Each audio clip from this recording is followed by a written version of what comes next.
welcome back to the GSMC Baseball Podcast, brought to you by the GSMC Sports Network. I'm your host, Sam Menzie, and we have a great show for you today.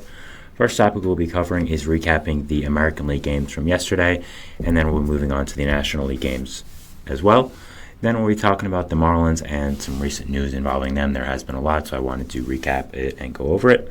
And finally, we'll be talking about the A's moving to Sacramento for the 2025s and 2026 seasons. Now, before we do that, I'd like to ask you to please like and follow the show. We do get a number of questions from viewers, so to ensure that your question does get run in the air, please use the link gsmcpodcast.net. It really does help the show, and it really does mean a lot. So thank you so much for that, and let's get straight into the show today. All right, so as I said, we are going to be recapping the games yesterday.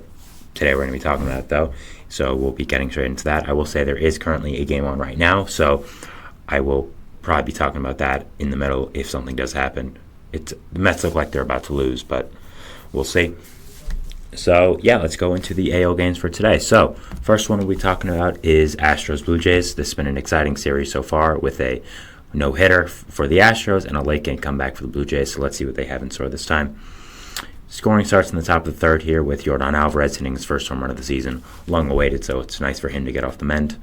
After that, we have Yordan Alvarez again hitting an RBI with a RBI double, scoring Altuve.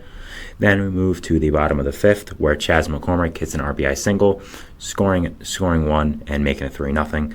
Jeremy Pena then hits a RBI single, scoring Yainer Diaz to make it 4-0 in the same inning. Bottom of the sixth now, Yordan Alvarez hits his second home run of the season and the game, making it 5-0. Jeremy Pena would then hit a two-run homer himself to make it 7-0, and Altuve would follow it up with a solo home run himself to make it 8-0. So a really great job here by the Astros to control this game throughout, have a lot of offense, and get them up no run. So really great game by them. Disappointing game if you're a Blue Jays fan. You had Chris Bassett go, one of your better pitchers, go 4 1/3 innings, 4 earned runs, 3 walks, and 3 strikeouts and a homer. So not great start to the season for him. So definitely want that to be improved if you want to go far this season. After that, we have Christian Javier for the Astros. He went 5 innings, giving only 1 hit the entire time. And the bullpen as well was great. Seth Martinez, Rafael Montella, Taylor Scott, and Dylan Coleman all going 1 inning, giving up no hits at all. So only 1 hit for the entire game for the Blue Jays. So a really strong game by both sides of the Mets team. And great job over there. I will say the Mets now have the tying run up to bat with Pete Alonso there. So men on first and third. So if something does happen, again, I'll be letting you know right away. The next AL game we have is Royals-Orioles. First, in the top of the first, we have Salvador Perez open up the scoring early, hitting a RBI single to score Vinny Pasquantino, making it 1-0. Then we have Salvador Perez hitting another RBI single in the top of the third, making it 2-0. Michael Garcia then hits a solo home run in the top of the seventh to make it 3-0. So a great job by the Royals here to get out early, and obviously the Orioles haven't scored yet, but that would all change very quickly. Here in the bottom of the eighth, Gunnar Henderson would hit a sacrifice fly to score Colton Cowser to make it 3-1. Then Adley Rutschman would hit an RBI single to make it 3-2, so they're slowly coming back here. And in the bottom of the ninth is where it would all implode for the Royals, as James McCann, after a 5-hour rain delay in this game, hit a RBI single, scoring Cedric Mullins and Ryan Mountcastle, winning the game 4-3 for Baltimore. So a great job at Baltimore to fight back and win this game. I'd be really excited if I was an Orioles fan for this win, and overall I think it's just a great game by them. Looking at the pitching here, Corbin Burns went, of course, 5 2/3, giving up only 2 earned runs. 9 hits is a lot, but no walks and 3 strikeouts. So it was okay. Still a very good start for him. Only 2 earned runs in 5 2/3. I think anyone would take that any day. Going to the Royals here, they had Cole Reagans going. He was amazing, like always. 6 1/3 innings pitched, 1 hit, no earned runs, 2 walks and 7 strikeouts, 1.46 ERA on the season. So a great job by him to continue being an ace and continue being that guy that the Royals need at the top of the rotation. So a great win by the Orioles, though, and both teams are looking to get better as the season goes on. The Mets game just ended as Pete Alonso striked out, so the Mets now are 0-5 and one of 2 winless teams in the league. Just an awful loss by them. I really have no words at this point, so we'll probably talk about it in the NL segment, but just wanted to let you guys know about that. Next, we have for the AL games, Rangers-Rays. For this game here, we're going to go to the top of the sixth, where the scoring would finally open up with Corey Seager hitting his first home run of the season. So a slow start for him, but all worth it for that big home run for the first one. So great job by him to get off to a nice start. Top ninth now, we'd have to jump all the way there to get some more runs. Josh Smith would then hit an RBI single, scoring 2, make it 3-0. And Marcus Semien will also hit an RBI single, making it 4-0. Then we would have the Rays in the bottom of the ninth try to get some runs back with a Harold Ramirez RBI single, making it 4-1. But it would be no match, as they would not score any more runs this game, and the Rangers would take it 4-1. Looking at the pitching here, you had Aaron Civale go for the Rays. He went 6 innings, gave up only 1 earned run. It was a really great start by him. Just the bullpen kind of blew it after. So, yeah, really can't blame it all on him, but it was a really strong start, and that's what you want going into the future. Nathan Eovaldi was going against his former team for the Rangers. 7 innings pitched, no earned runs, 4 hits. Incredible start for him. Was an ace last year and needs to be an ace this year with the way their pitching staff looks. So if he continues playing like this, I don't think that'll be a problem. So the Rangers definitely need that to happen, and they definitely need their players to perform like this. So, yeah, I'd be excited if I was a Rangers fan. Next game we'll be talking about is Angels-Marlins. Going into the top first here, Taylor Ward hit an RBI single to make it 1-0 Angels early. Brennan Jury would then hit a RBI force out to score Mike Trout to make it 2-0 Angels top of the first early. So nice job by them to jump in front.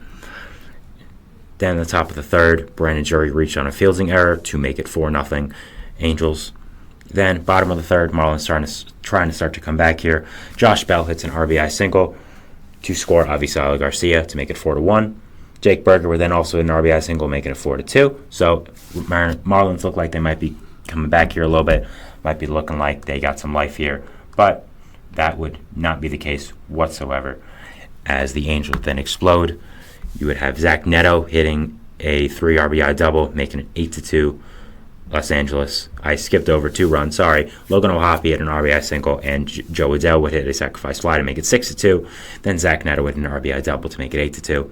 Lone Shanuel hit a sacrifice fly to make it 9-2, and Taylor Ward hit his third home run of the season, so a nice start to the season by him to make it 10-2 Angels, and they would ultimately win the game off that score. So a pretty horrid start to the season by the Marlins. Again, we're going to talk about it much later in the show, so we're not going to go too in deep with that right now. Next, we are going to be talking about Twins-Brewers. An exciting game here. You had on the bottom of the second, scoring opened up with a Bryce Terang sacrifice fly to Max Kepler. Sal Frelick would score and make it 1-0 Milwaukee. Rhys Hoskins would then hit his second home run as a Milwaukee Brewer, making it 2-0.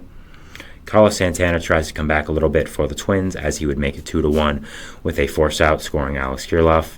Jackson Chourio would then hit his first MLB home run. Very exciting time for him, making it 3-1 Milwaukee. Of course, Jackson Chourio is one of the biggest parts of the season for the Brewers, and him progressing like this so early is great, and it's a really exciting moment when you hit your first home run. So congratulations to him. Byron Buxton would then hit a RBI double, scoring Alex Kirilloff to make it 3-2. Carlos Correa would then tie up the game in the same inning, hitting an RBI single, scoring Buxton himself to make it 3-3. Ryan Jeffers would then blow the doors off with a 3-run home run, making it 6-3, and would then hit an RBI single in the top of the ninth to end the game at 7-3 Twins, as the Brewers would not come back. So a really, really strong start by Ryan Jeffers this season. A really good game against a good pitching team in Milwaukee. So if I was a Twins fan, I'd be excited to see what he does this season. Obviously, he is the full-time backup with Christian Vasquez being there, but I think is a very quality backup and a guy Twins fans should be excited for to watch as the season does progress. For the Brewers here, they had Joe Ross going as kind of the opener guy, 3 2/3, only 2 hits, no one runs, but only 3 2/3, so can't really judge it off too much. Hobie Milner was okay, giving up 1 earned run. Javier Bukauskas, I apologize if I mispronounced that name. He went 1 2/3, giving up no earned runs. Bryce Wilson and Tygo Vieira were also pretty good out of the bullpen, but the big blow came with Joe Pimpas on the mound, who We went 1/3 innings and gave up 4 earned runs, so really blew the game for them there. Was not a great outing by him, one of their better relief arms, so definitely would not be excited about that if I was a Brewers fan. Next, we're going to go back to Oakland. Very low-scoring game here.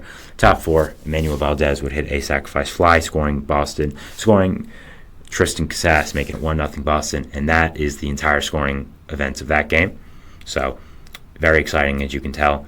So, a great job by Boston to not give up a run the entire game, I guess, and it was really a pitching duel throughout. With the A's, you had Ross Stripling going 7 innings, giving up 8 hits, only 1 earned run, and no walks. So, really strong outing by him, especially against a quality Boston lineup. So, if I'm an A's fan, I'd be intrigued with what we're seeing here with Ross Stripling. I think he could potentially be a really good trade deadline piece. And yeah, again, I'd be excited if I was an A's fan seeing how Ross Stripling did do. Going to Boston now, they had Nick Pivetta on the mound, who was very strong, going 5 innings, giving him no earned runs. Joely Rodriguez, Justin Slayton, Chris Martin, and Kenley Jansen were all very strong out of the bullpen as well. So Red Sox pitching has been very impressive so far in this early in the season. Again, it's early, but I think it is good for Red Sox fans that it is this good so far. And yeah, I'd be excited if I was a Red Sox fan right now and seeing how the pitching is going. Maybe they can surprise a lot of people. We'll see. Next game we'll be talking about is Guardians-Mariners, which is also the last game of the AL games. So pretty self-explanatory game here. Top first, Jose Ramirez hit an RBI double, making it 1-0 early. Then Josh Naylor would hit a RBI groundout to make it 2-0. Will Brennan would then hit an RBI single to make it 3-0. So a very strong start by Cleveland in the top of the first to get off scoring early against a really good pitcher in George Kirby. So good job by this young lineup. Top of the second, Andres Jimenez would hit an RBI double, making it 4-0.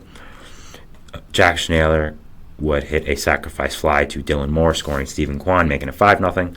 Jose Ramirez would then hit another RBI, making it 6-0 with an RBI double. Josh Naylor would then hit another RBI sacrifice fly. Of course, it's an RBI, it's a sacrifice fly, making it 7-0. And then Will Brennan would end the game off with a RBI single to make it 8-0 Cleveland. So Mariners would only get 5 hits today, did not score any runs. So a great job by Cleveland on all facets of the game. Great job hitting, great job pitching. Just an overall great win for this young Cleveland team. And they've had so much turnover over the past few years that it is nice to see maybe a little bit of a core developing. I think Stephen Vogt has been really impressive so far as the manager of the Guardians. And right now they're 5-2. So I mean, not much else you can ask for if you are a Guardians fan, and again, I'd be very excited if I was one, and very excited to see what does happen with them. George Kirby was on the mound for Seattle, was pretty horrible, went 3 2/3, giving up 10 hits and 8 earned runs. Not great if I'd be a Mariners fan, so yeah, definitely want to see that improve. Now, a lot of that was when he left the game, but still, you don't want to give up 8 earned runs no matter what happens. So, yeah, not a great outing for George Kirby, who is one of their better starters, but they have a lot of pitching depth, and I'm so confident in Kirby that he can rebound. For the Guardians here, they had Logan Allen on the mound, who's really, really good. 6 2/3, only giving up 4 hits, no earned runs, 6 Ks, 3 walks, though, but still an amazing start by him against a really nice Seattle lineup. So I'd be very intrigued if I was a Guardians fan right now, seeing how Logan Allen did. So, yeah, he did really, really well out of the rotation, and I'd be excited to watch his season go on if I was a Cleveland fan. All right, that is the end of the AL game segment. Those were all the games that happened yesterday that were in the American League. We'll be going to our second segment here, which is going to be talking about the NL games. Of course, we just talked about the AL, so we'll be talking about the NL now. So, yeah, going to a break, and we'll see you after that. Thanks, bye. I feel like I'm losing.